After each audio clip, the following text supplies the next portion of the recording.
The governor of Texas is taking his immigration fight to Washington by sending busloads of asylum seekers to the nation's capital. ABC's White House correspondent Mary Alice Parks has the story from Union Station. Good morning, Mary Alice.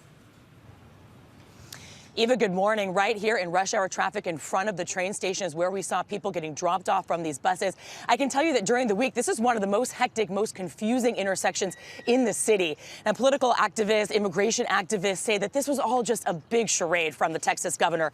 But most of the people we talked to said that they were grateful for a ride to D.C.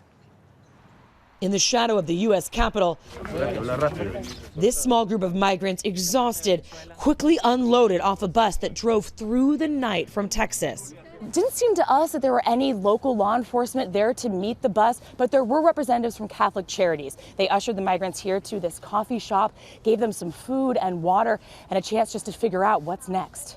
Maria Cristina, pregnant, tells us her family is originally from Brazil, now headed to New York. She says they were given food and water on the bus, that the trip took 3 days.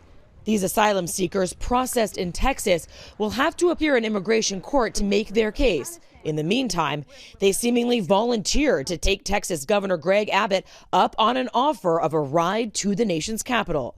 Joe Biden has refused to come to the border to see the chaos that he has created by his open border policies, so we're going to take the border to him.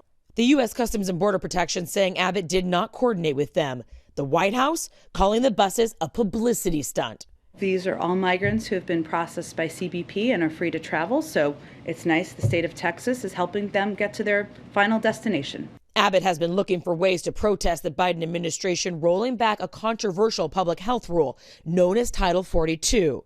The policy, set now to end next month, allowed law enforcement to deport most migrants crossing the border before they could file an asylum case. Lawmakers on both sides of the aisle, including both Democratic senators from Arizona, pushing back on the White House's decision, warning the administration is not prepared for what could be a rush of people to the border. We are showing. Overnight, the Texas governor backing down on another policy, ending additional border screenings he had ordered at several major ports of entry.